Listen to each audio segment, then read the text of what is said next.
St. John Paul II said that we are in a battle between a culture of life and a culture of death. The culture of death is characterized by the devaluation of life that is inconvenient or not useful. Unfortunately, an unwanted pregnancy is both. Thus, the risk of abortion increases. Each year, we take a moment to remember the 1 million plus babies aborted annually in the United States and ask, when will God put an end to this? Yet what is really needed to overcome the culture of death is faith that God will act and a heroic witness. In the first reading, the prophet Habakkuk faced a seemingly hopeless situation. The Babylonian king Nebuchadnezzar had just conquered the mighty Assyrian Empire and was preparing to invade Jerusalem. Jerusalem would surely fall and his people be exiled. Out of desperation, Habakkuk cried out, "How long, O Lord? I cry for help, but you do not listen.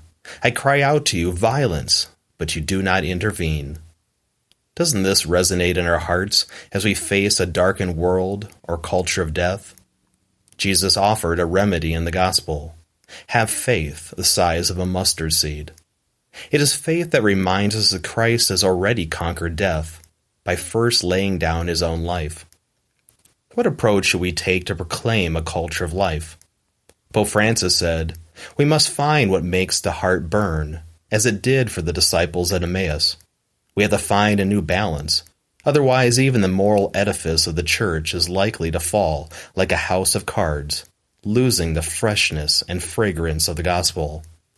In other words, we have to attract souls first with what the faith offers, specifically healing and fullness of life. For we are not a church of no, but of yes, because God's way is a better way. To promote a culture of life, we must combat the belief that God competes with us to rob our freedom and steal our happiness. God doesn't challenge our flourishing, he promotes it. Jesus said that he came to offer us life to the full. St. Irenaeus said, "The glory of God is a human fully alive." Therefore, we are not a church of no, but a people called together to say yes to God's call to be full of life, his life. When the church says no to something such as abortion, it is saying yes to a more heroic path, one demonstrated well by St. Gianna Molla. Promoting a culture of life needs more heroic witnesses, such as Gianna Molla, a wife, a mother of 4, and a pediatrician from Italy. St. Gianna is the patron saint of unborn children, because she heroically laid down her life to save her unborn daughter.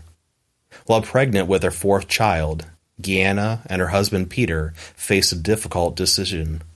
Gianna had a tumor in her uterus, and the doctors recommended a full hysterectomy, but that meant that the child would die also. Gianna permitted the tumor to be removed, but carried her daughter to term, knowing the risk. She said, "This time it will be a difficult delivery, and they may have to save one or the other. I want them to save my baby."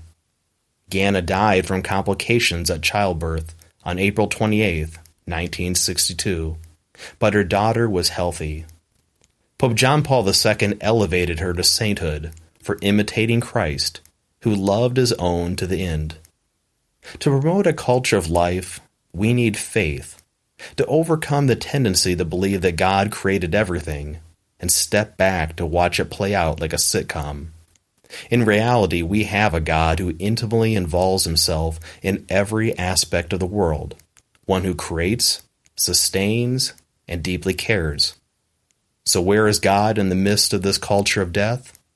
He is mounting the wood of the cross every time another life, tiny life, is taken. He is with a mother who is afraid, abandoned, shamed, and wonders where she will turn. He is tugging at our heartstrings to do more to promote life, from our attitudes to our actions. God finally responded to Habakkuk's cry for help with a vision and said to write it in stone for future generations to see that God is responding. He is still in charge, and he has heard our prayers. Promoting a culture of life is the mission of every Christian. For St. Paul said in the second reading, God did not give us a spirit of cowardice, but rather of power and love and self-control. This means we have the grace and the skills necessary to bring the healing love of God to persons who need it most, from the next crisis pregnancy to those grieving a past abortion. In this year for mercy, may we be channels of God's mercy. For Pope Francis said, "I see clearly that the thing that the Church needs most today is the ability to heal wounds and to warm the hearts of the faithful. It needs nearness and proximity. I see the Church as a field hospital after battle. You have to heal the wounds first."